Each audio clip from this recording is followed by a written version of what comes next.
ప్రతి అన్నకు, ప్రతి తమ్ముడికి, ప్రతి అవ్వకు మీ రాజశేఖర రెడ్డి బిడ్డ మీ వైఎస్ షర్మిలారెడ్డి శిరస్సు వంచి చేతులు జోడించి మనస్ఫూర్తిగా నమస్కరించుకుంటాను.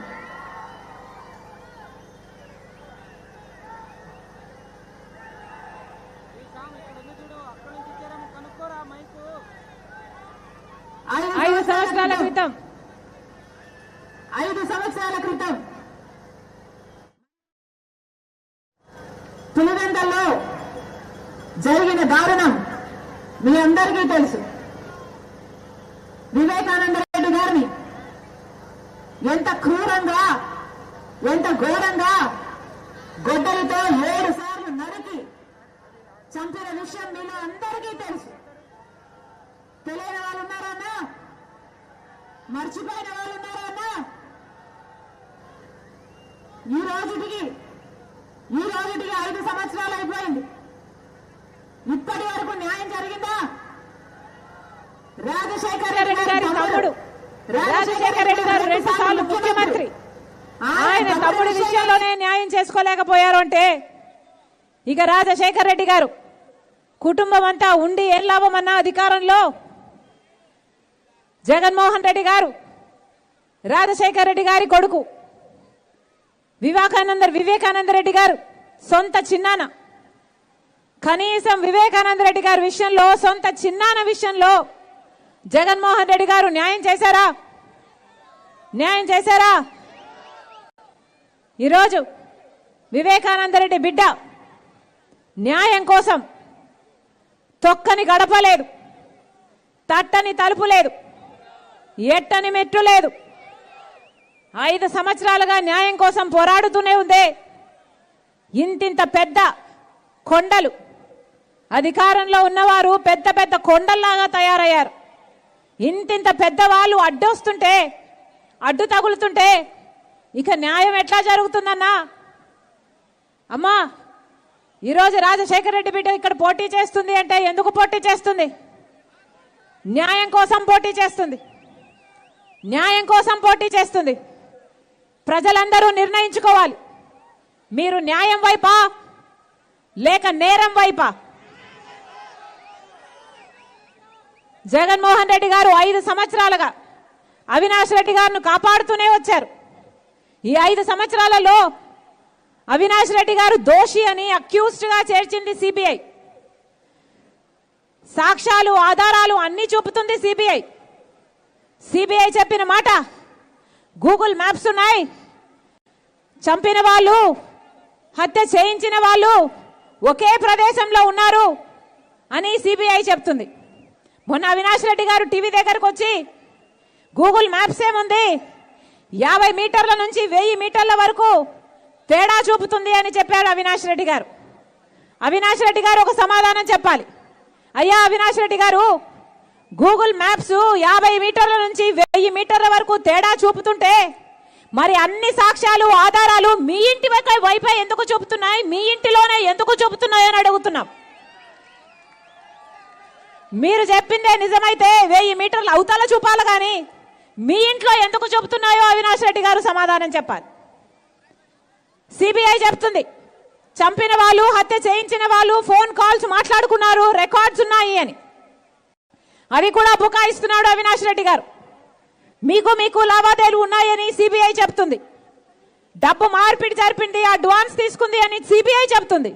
ఇవన్నీ మాకు తెలియదన్నా, ఇవన్నీ మాకు హత్య జరిగిన రోజు మాకు తెలియదు, హత్య చేసిన వాళ్ళు వీళ్ళు అని మాకు తెలియదు. కానీ 5 సంవత్సరాల తర్వాత ఈ రోజుకి సిబిఐ దర్యాప్తు చేసి చెప్తున్న విషయమే మేము చెప్తున్నాం. అన్ని సాక్ష్యాలు చూపుతుంటే, అన్ని ఆధారాలు చూపుతుంటే మరి చంపించిన వాళ్లకు ఎందుకు శిక్ష పడడం లేదు? ఎందుకు మీ అధికారాన్ని అడ్డు వేసి కాపాడుతున్నారు? ఎందుకు భయపడుతున్నారు? ఏం దాచిపెడుతున్నారు? జగన్మోహన్ రెడ్డి గారు సమాధానం చెప్పాలి. జగన్మోహన్ రెడ్డి గారికి తలకి మొన్న ఒక రాయి తలిగి చిన్న గాయమైంది, చూసారమ్మా? ఒక రాయి తగిలి జగన్మోహన్ రెడ్డి గారి తలకు గాయమైతే దాన్ని సాక్షి పేపర్లో హత్యాయత్నం అనే ఒక బ్యానర్ వేశారు. రాయితో ఒకడు హత్య చేయాలని చూశాడట. అది కూడా ఒక కుర్రోడు. బుల్లెట్తో కాల్చడం కాదు, గురి చూసి కాల్చడం కాదు, ఒక రాయితో ఒక కుర్రోడు హత్య చేయాలని చూశాడట. దానికి హత్యాయత్నం అని పెద్ద బ్యానర్ ఐటమ్ చేశారు. జగన్మోహన్ రెడ్డి గారు సమాధానం చెప్పాలి. ఒక రాయితో కొడితే మీకు అది హత్యాయత్నం లాగా కనిపించింది. అదే వివేకానంద రెడ్డి గారిని 7 సార్లు గొడ్డలితో నరికి నరికి నరికి చంపితే ఆయన తలలో ఎముకలు కనిపిస్తున్నాయి, ఆయన మెదడు బయటికి వచ్చింది. అలాంటిది మీకు హార్ట్ అటాక్ లాగా ఎందుకు కనిపించింది? అది హార్ట్ అటాక్ అని ఎందుకు ప్రచారం చేసింది సాక్షి? జగన్మోహన్ రెడ్డి గారు సమాధానం చెప్పాలి. వివేకానంద రెడ్డి గారు చనిపోయినప్పుడు సిబిఐ ఎంక్వైరీ కోరిన జగన్మోహన్ రెడ్డి గారు అధికారంలోకి వచ్చినాక, ముఖ్యమంత్రి అయ్యాక సిబిఐ ఎంక్వైరీ వద్దు అని ఎందుకన్నాడో జగన్మోహన్ రెడ్డి గారు సమాధానం చెప్పాలి. మీకు దాచిపెట్టడానికి ఏమీ లేకపోతే, మీ దగ్గర ఏ అబద్ధాలు ఏ రహస్యాలు లేకపోతే, మీకు సిబిఐ ఎంక్వైరీ చేసుకుంటే ఇంకో ఎంక్వైరీ చేసుకుంటే మీరు ఎందుకు భయపడాలి?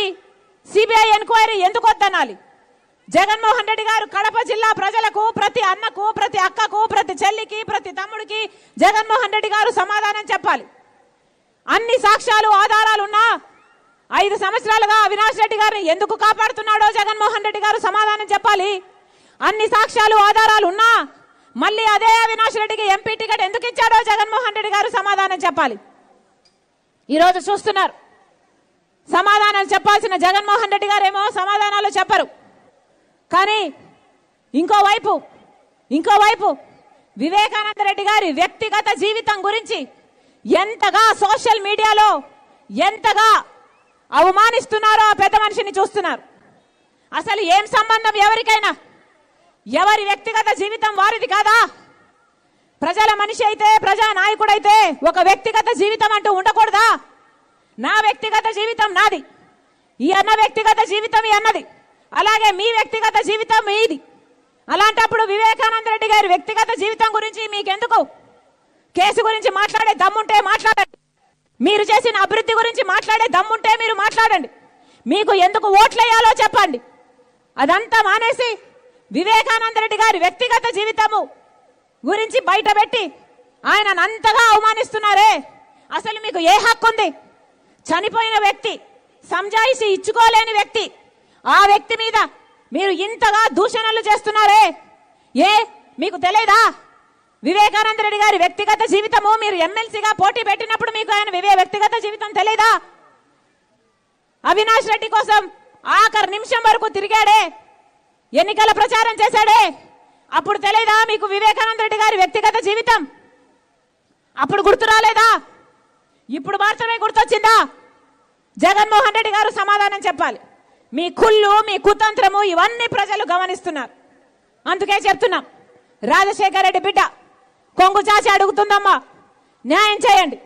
వివేకానంద రెడ్డి బిడ్డ కొంగు చాచి అడుగుతుంది, న్యాయం చేయండి. మేము మీ ఆడబిడ్డలం, ఇక్కడ పుట్టిన వాళ్ళం, రాయలసీమలో పుట్టిన వాళ్ళం, ఇది మా పుట్టినిల్లు. వివేకానంద రెడ్డి గారు నాకు తండ్రితో సమానం. కన్న కూతురుంది ఇక్కడ, తండ్రిని పోగొట్టుకుంది. ఇంతవరకు న్యాయం జరగలేదు. న్యాయం చేయమని మిమ్మల్ని అడుగుతుంది. ఎందుకంటే ఎక్కడెక్కడో తిరిగి న్యాయం జరగకపోతే ప్రజా కోర్టుకు వచ్చింది. ప్రజలే న్యాయం చేయాలి అని ఆశపడుతుంది. న్యాయం చేయాలని, మీరు న్యాయం వైపే నిలబడతారని, నేరం వైపు నిలబడరని మరొకసారి నిరూపించాలి. హస్తం గుర్తు మీద ఓటేయండి. రాజశేఖర రెడ్డి బిడ్డను నేను.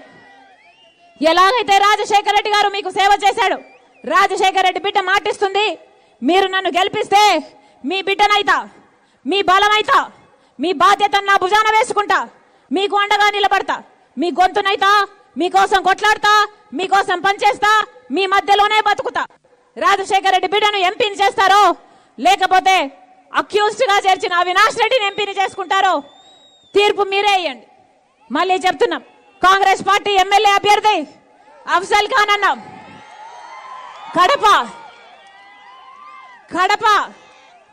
కడప స్థానానికి కాంగ్రెస్ పార్టీ ఎమ్మెల్యే అభ్యర్థి అఫ్జల్ అన్న మనస్ఫూర్తిగా ఆశీర్వదించండి. మీ బిడ్డ, మీకు అందుబాటులో ఉండే బిడ్డ, మీకోసం పనిచేసే బిడ్డ, గొప్ప మెజారిటీతో గెలిపించాలని రాజశేఖర రెడ్డి బిడ్డ మనస్ఫూర్తిగా ప్రార్థిస్తుంది. నన్ను ఎంపీగా నన్ను గెలిపించమని రాజశేఖర రెడ్డి బిడ్డ శిరస్సు వంచి చేతులు జోడించి ప్రతి అక్కను, ప్రతి చెల్లిని, ప్రతి అన్నను, ప్రతి తమ్ముని శిరస్సు వంచి చేతులు జోడించి మనస్ఫూర్తిగా ప్రార్థిస్తుంది. జోహార్ వైఎస్ఆర్, జోహార్ వైఎస్ఆర్. హస్తం గుర్తుకే.